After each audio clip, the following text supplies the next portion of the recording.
नमस्कार और स्वागत है आपका अपने YouTube channel study with Piyush में। और जैसा कि आप देख रहे हैं, आज हम ज्योग्राफी में पवन को पढ़ेंगे। ठीक है, यहाँ पर आप देख रहे हैं, ये मैंने पृथ्वी को बनाया है। ठीक है, उस पर एक नक्शे को मैंने ड्रॉ किया है। देखिए, आप जानते हैं कि जो पवन है ना, जो देखिए आप यहाँ पर देख सकते हैं, मैंने आपको आज पढ़ाया था 90 से 80। ठीक है, और 60 से 65 मैंने ये सभी आपको पढ़ाया था कि कहाँ पर हाई प्रेशर है। ये है आपका लो प्रेशर, ये है आपका हाई प्रेशर, ये है लो, ये है आपका हाई, ये लो, और ये हाई प्रेशर है। और आप जानते हैं कि पवन जो है ना, वो जनरेट होती है हाई से लो की तरफ। हाई प्रेशर से लो प्रेशर की तरफ हवा जो है वो चलती है। इसका मतलब ये हुआ कि ये पवन है। ठीक है, ये जो हवाएं है ये ऊपर जाएगी, नीचे तो कुछ नहीं है। ठीक है, ये है आपका हाई प्रेशर। ठीक है, तो हवा जो है वो ऊपर भी जाएगी और नीचे भी आएगी, दोनों तरफ है ना। फिर यहाँ पर भी ऊपर जाएगी, नीचे जाएगी, यहाँ पर भी आपका नीचे आएगी, ऊपर तो उधर तो पृथ्वी है ही नहीं, कुछ नहीं है। ठीक है, अब इसे हम जानते हैं कि इस तरह से हमने जाना है कि पवन जो है वो हाई प्रेशर से लो प्रेशर की तरफ जाती है। ठीक है, अब ये जो कर सकते हैं कि पृथ्वी जो है ना, यहाँ पर जो हवा चलती है, जो पवन है, इसके दिशा के बारे में हमें फेडर ने बताया। ठीक है, किसने बताया? फेडर ने बताया। इसने कहा कि उत्तरी गोलार्ध की जितने पवन है ना, आप उत्तर दिशा की तरफ मूव करके खड़े हो जाइए, और उत्तर दिशा की जितनी पवनें हैं वो राइट साइड की तरफ जाती है। ठीक है, मतलब उधर मुड़ने की कोशिश करती है। और दक्षिणी गोलार्ध की सारी जो हवाएं है वो आपकी किधर, बाएं तरफ, लेफ्ट तरफ मुड़ने की कोशिश करती है। ऐसा फेडर ने एक लाइन में समझाया। लेकिन आप जानते हैं कि पृथ्वी जो है वो एक स्थान पे है नहीं ना, वो तो घूमते रहती है। ठीक है, तो हवा तो सीधे तो चलेगी नहीं, वो तो घूमते रहती है। क्या होता है कि जैसे कि आप एक कटोरे में पानी को ले लीजिए, ठीक है, और आप घूमिए, तो वो जो पानी है ना वो भी घूमेगा। इसे हम ज्वार भाटा कहते हैं, है ना। तो कह सकते हैं कि एक बल लगाती है, एक प्रेशर होता है। ठीक है, इसको कहते हैं कोरियोलिथ बल, कोरियोलिथिक बल हम इसे कहते हैं। ठीक है, एक झटका महसूस करती है। तो क्या होता है कि पवन तो सीधी चलेगी नहीं, तो अब क्या होगा, यहाँ पर आप देख सकते हैं इस तरह से। फेडर ने तो कहा कि ऊपर की सभी जो हवा है वो राइट साइड, नीचे की हवा लेफ्ट साइड। लेकिन कोरियोलिथिक बल के बारे में कर सकते हैं कि इसके बारे में जानकारी आगे हुई। ठीक है, अब आप देखिए, यहाँ पर हवा नीचे आती है, यहाँ पर मैंने आपको बताया, यहाँ पर है हाई प्रेशर, तो हवा ऊपर भी जाएगी, नीचे भी जाएगी। अब आप यहाँ पर ध्यान से समझिए, अगर हम कहें कि कर सकते हैं कि उत्तर है, ठीक है, ऊपर है, तो क्या यहाँ की सारी हवाएं राइट साइड की तरफ हम मोड़ दें?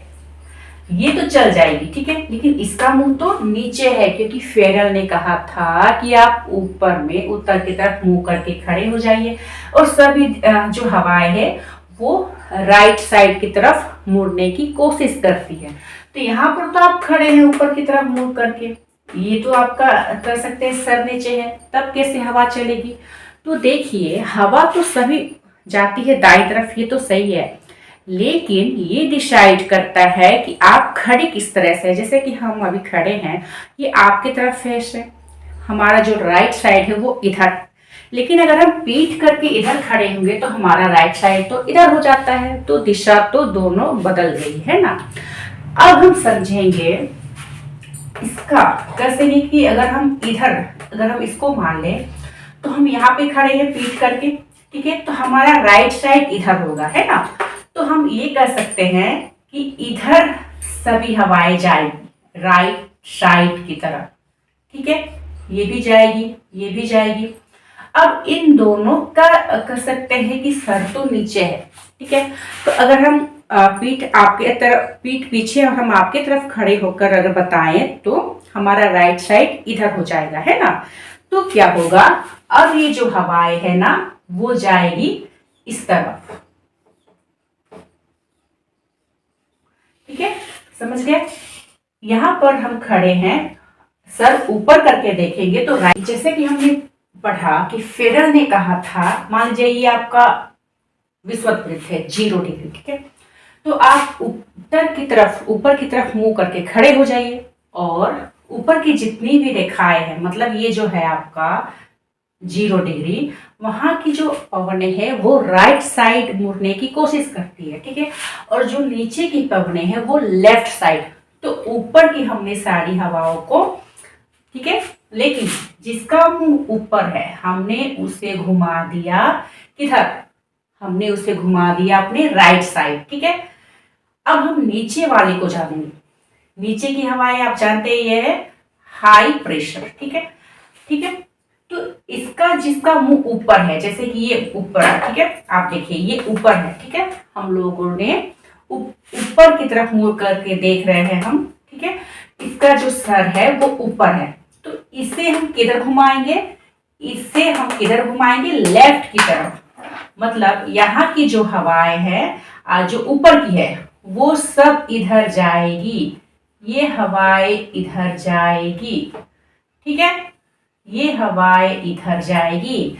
यहाँ पर कौन है, ये है ध्रुव है आपका, तो यहाँ पर हवाएं जो है वो लेफ्ट साइड की तरफ मुड़ेगी, ठीक है, क्लियर। अब इसका सर तो नीचे है, ठीक है, तो अगर हम सर नीचे करके खड़े हैं तो हमारा लेफ्ट करना है, यहाँ पर लेफ्ट, राइट नहीं, यहाँ पर लेफ्ट, ठीक है, तो यहाँ की जो हवाएं है वो लेफ्ट इधर की तरफ जाएगी, समझिए। आप फिर से समझिए, आप इस चित्र को बार बार रफ में बनाइए और फिर से सुनिए। फेरल ने सिद्धांत दिया था वायु की दिशा का, लेकिन पृथ्वी जो है वो एक जगह पर तो स्थिर नहीं है, ये तो घूमती रहती है, एक बल लगाती है, एक झटका देती है, ठीक है, तो हवाएं तो कभी सीधी चलेगी नहीं, ठीक है। जैसे कि आप पानी को लेकर घूमेंगे तो पानी जो है वो छलकता है, ठीक है, गिरता है। तो फेरल ने कहा कि आप उत्तर की तरफ सर करके खड़े हो जाइए और ऊपर की जो हवाएं है वो सभी राइट साइड में जाएगी, नीचे की हवाएं लेफ्ट साइड में जाएगी। लेकिन अगर आप अपने कर सकेंगे ऊपर करके देखेंगे तब, अगर आप नीचे करके देखेंगे तो आपकी दिशा बदल जाएगी, ठीक है। यहाँ पर जो है इसका सर नीचे है तो इधर आपका हो गया लेफ्ट इधर, ठीक है, लेफ्ट इधर हो गया। अगर आपका सर ऊपर है तो राइट साइड इधर होता है, सर यहाँ पर नीचे हो, क्योंकि यहाँ से तो आपको सभी पवनों को राइट साइड मुड़ाना है, इधर आपको सभी को लेफ्ट साइड मुड़ाना है, ठीक है। इतना आपको कंफर्म हो गया, क्लियर। अब देखिए हमने ये भी जाना कि हवाएं जो है वो हाई प्रेशर से लो प्रेशर की तरफ जनरेट करती है ना, जनरेट करती है, ठीक है। अब देखिए जो देखिए कई नाम है, वायु, पवन, समीर, है ना। तो जब गैस रुकी हुई होती है तो हम उसे वायु कहते हैं, ठीक है। जब ये धीरे धीरे मंद मंद चलती है, ठीक है, जब आप देखते हो गर्मी के मौसम में काफी धीरे धीरे पवन चलती है तो हम उसे समीर कहते हैं, ठीक है। अब क्या होता है, अब ये थोड़ा विकराल रूप लेती है, धूल कण उड़ाती चलती है ना, तो हम उसे पवन कहते हैं। क्या कहते हैं, पवन।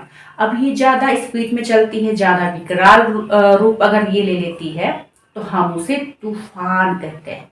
अब ये और भी ज्यादा विकराल रूप लेती है, घर वगैरह को तोड़ देती है, कह सकते पेड़ पौधों को गिरा देती है, काफी तबाही लाता है, तो हम इसे चक्रवात कहते हैं। चक्रवाती तूफान आपने सुना होगा, है ना। इसके आगे कुछ नहीं होता, ये लास्ट स्टेज है, ठीक है। तो पवन हो गया, समीर, वायु, समीर, पवन, तूफान, चक्रवात इसके नाम है, इसके रूप हो गए, समझ लीजिए, ठीक है। तो आई होप आपको ये समझ में आया होगा, ठीक है। वायु की दिशा समझ में आई होगी, यहाँ पर आपकी पूर्वी हवा चलेगी, है ना, पूर्वी हवाएं। और फिर हमने जाना कि किस तरह से व्यापारी हवाएं किधर चलेगी, तो यहाँ पर ये तीनों पवनें ही रहेगी। तो इस पवन को हम और भी डिटेल्स में जानेंगे, ठीक है। अपने नेक्स्ट वीडियो में हम इसे ही आगे कंप्लीट करेंगे। तब तक के लिए धन्यवाद।